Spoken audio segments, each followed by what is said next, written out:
Yes, boxing fans, it's your boy Big Nige, and welcome to another Boxing Weekly Roundup. Listen, let me tell you something. Friday night, I got to witness Denzel Bentley become a two-time British middleweight champion. Yes, I was there live and direct. Big up Wasserman Boxing, big up Channel 5. It was an amazing show. It was their first show since their announcement in their partnership, and I felt privileged. It was at the Indigo O2, live on terrestrial TV.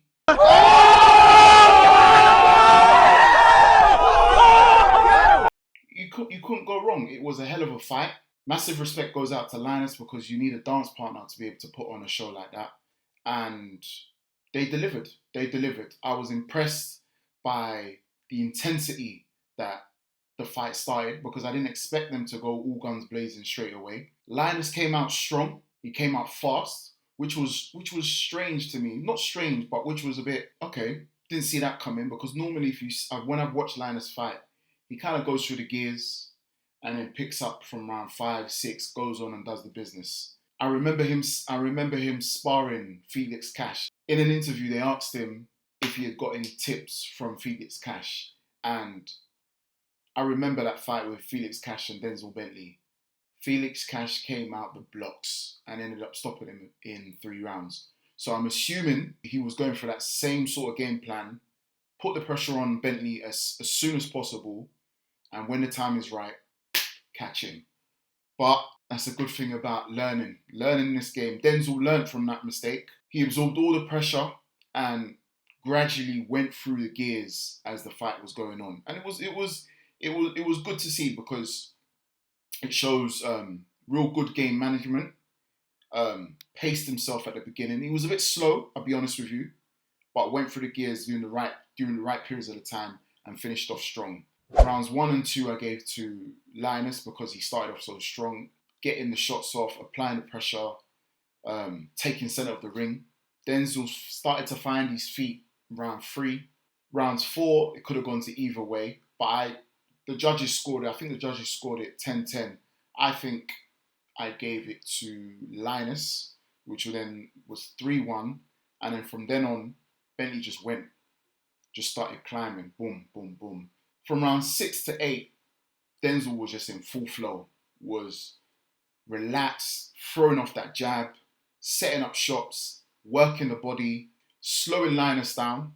And it almost looked like Linus was fatiguing in the mid rounds and Bentley was just going from strength to strength. Round 8 came now and he landed that straight 1-2, boom. And Linus's knee touched the floor, but it wasn't considered a 10-8 round. It was weird. Let me know your thoughts on this, boxing fans. Does it have to be just the gloves touching the floor or does the knee not count? Because I was confused. Because in my opinion, something has touched the floor. So that should be a 10-8 round. But maybe I need to check the rules of boxing again. Momentum was going in Denzel's favour. And then round 9 came and it seemed as if Linus got his second wind. I'm telling you, it was end to end. It was like the perfect domestic dust-up that Wasserman and Channel 5 needed to make their debut.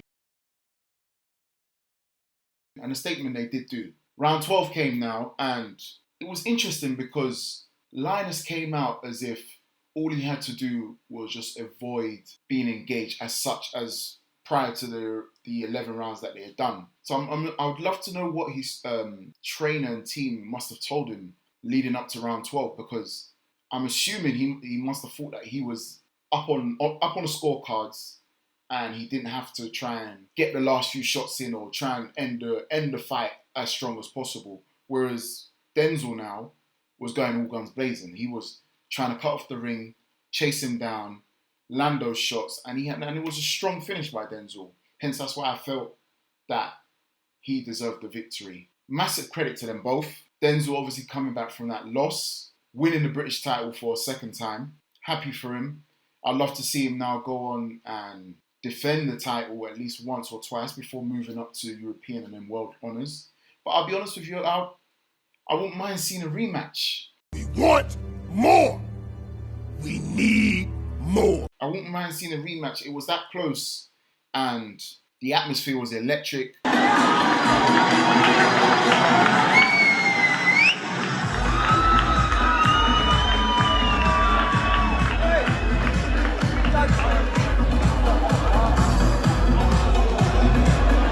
You had Luton fans, you had the London Mandem on show. It had everything you needed for a main event. I managed to speak to Kalle Sauerland after the fight, and he couldn't ask for a better main event, basically, and hinted that he will try and get a rematch. So I'm sure these two guys will meet again. In fact, I'd love to make the rematch right now.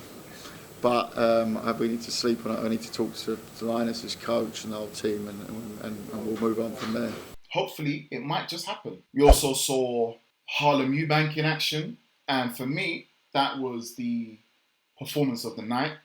He stopped Sean Dodd in 2 rounds with a beautiful, beautiful left hook. On paper, this was supposed to be his hardest contest, but he made easy work of it. And I'll be honest with you, I've been watching Harlem now from the Martin Madonna fight and then obviously the Daniel Benike fight.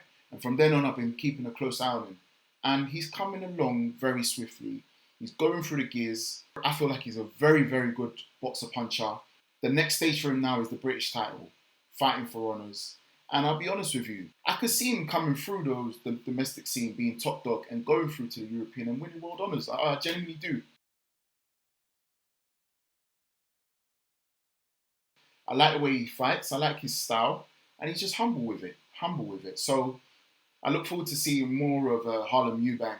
Brad Pauls was also in action. He got the victory over Ryan Kelly. Now that was another tough fight in itself. End to end. And eventually, Brad Pauls got the victory. I managed to speak to him briefly at the end. And he was happy for the victory, but he knows he could do better. He explained that, obviously, inactivity definitely played a massive part. And also the fact that fighting on Channel 5 broadcast for the first time also played a part as well. But he believes the more regular activity he has under Wasserman, you'll be able to see the best of Brad Pauls. That was actually a British title eliminator. Basically, he should be next in line to fight Denzel Bentely. So maybe that might be his first defense. Denzel Bentely, Brad Pauls, or a rematch. Let me know your thoughts, boxing fans. Who would you like to see? I was a bit gutted not to see Josh Kelly fight live in action. When the first show was announced, other than the main event, I was looking forward to seeing Josh Kelly because obviously I feel like he's a very good boxer. The night as a whole was beautiful. I couldn't complain. It was a great night of boxing. And just looking back on the main event itself, like I've seen Linus and Denzel fight on small hall shows years ago, and they've gradually come through the process, and now they're main eventing at the Indigo O2 live on Channel 5 terrestrial TV, man.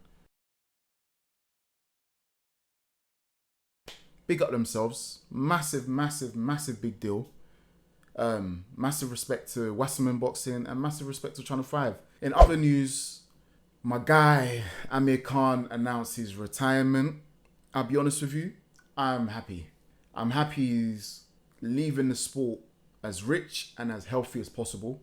If you saw my previous video where I spoke on the Kell Brook and Amir Khan fight, that wasn't the Amir Khan I grew up watching. So I'm happy that he can leave the sport on his own terms and not be forced out. He in my eyes will always be a legend in British boxing. He conquered the UK and he conquered the US. Like he was one of the first man to do it in my era. Big up Amir Khan. I do find it a bit funny though that the minute Kell Brook announced his retirement, he does the same a week later. Coincidence? Who knows? Boxing fans, what would you say your best fight of Amir Khan was? My personally has to be Marcos Maidana. That fight for me had everything. And it showed that he was ready to be taken seriously in his division. That's it from me with all the latest boxing news. I hope everyone is safe and well, and thank you to everyone that takes the time out to watch the videos. Don't forget to like, share, and subscribe, and tell a friend to tell a friend. Because when Fist Fly is coming up, don't sleep on us. Peace.